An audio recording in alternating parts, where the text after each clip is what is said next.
Hello friends, welcome back. I am Raju. Raju stock analysis में आपका स्वागत है। आज हम जिस स्टॉक पे बात करने वाले हैं उसका नाम है गोदरेज कंज्यूमर प्रोडक्ट लिमिटेड।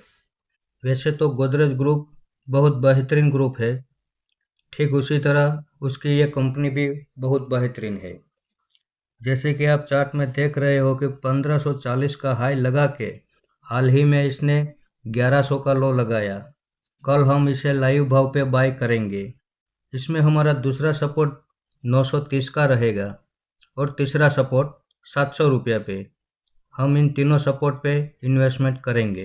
क्यों मैं इसे बेहतरीन स्टॉक कहता हूँ, तो आइए हम इसके फंडामेंटल देखते हैं। यहाँ आप देखिए, पब्लिक के पास केवल 5.5% की होल्डिंग है, डीआईएस के पास 9.5% की होल्डिंग है, एफआईएस के पास 22% की होल्डिंग है और प्रमोटर के पास 63% की होल्डिंग है। यहाँ आप देखिए, कंपनी के पास 3,800 करोड़ का कर्ज है, उनके सामने 12,000 करोड़ का रिजर्व है, यानी कि 3 गुना तो इनके पास रिजर्व है।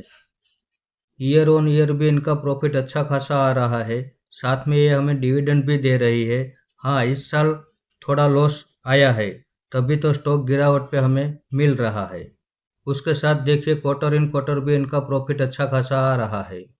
सबसे बड़ी बात यह है कि ये एफएमसीजी सेक्टर की कंपनी है और मार्केट कैप में नंबर 1 है, गोदरेज कंज्यूमर। यहाँ आप देखिए, कंपनी इंडिया के साथ साथ Africa, Indonesia, Latin America and USA में इनकी उत्पादन सुविधाएं है और उसके साथ ही इन देशों में इनकी प्रोडक्ट भी सेलिंग होती है। इसके फंडामेंटल तो बड़े स्ट्रॉन्ग है, साथ में चार्ट में भी टेक्निकल पैटर्न भी बड़ी स्ट्रॉन्ग है। यहाँ आप देखिए, यहाँ से लेकर यहाँ तक कि जो इसने सफ़र किया उसमें हायर हाई ही लगा रहा है। कहीं पे भी गिरावट करने के बाद कंसोलिडेशन भी नहीं करता। मैक्सिमम 1.5 से 2 साल लगते हैं इसे अपने पुराने हाई को ब्रेक करने में। यहाँ पे भी आप देखिए, लो लगाने के बाद फिर से 1.5 से 2 साल लगे उसे अपने पुराने हाई को ब्रेक करने में।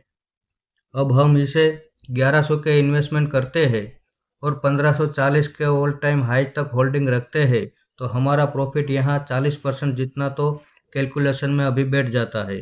मान लो कि ये 1100 का लो ब्रेक करके 930 पे आता है, तो हम वहाँ दूसरा इन्वेस्टमेंट करेंगे। वहाँ से हम 1540 तक का हिसाब निकालें तो 60% जितना प्रॉफिट हमें वहाँ से कैलकुलेशन में बैठता है।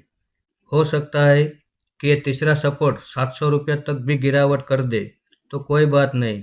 एफएमसीजी सेक्टर की कंपनी हर गिरावट में बिना डरे खरीदना चाहिए, क्योंकि ये जितना ज़्यादा गिरेगा हमारा प्रॉफिट भी उतना बड़ा बनेगा।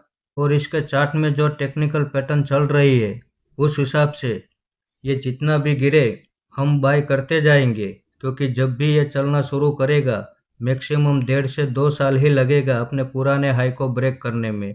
इतना कॉन्फिडेंस हमें इसके चार्ट में मिल जाता है। फंडामेंटल भी स्ट्रॉन्ग है, चार्ट भी बड़ा दमदार है, तो इसे हर गिरावट पे खरीदने के लिए हम तैयार है। इसे आप मेरी बाइंग या सेलिंग की रिकमेंडेशन ना समझे, ये मेरा पर्सनल व्यू है जो मैं आपके सामने शेयर कर रहा हूँ।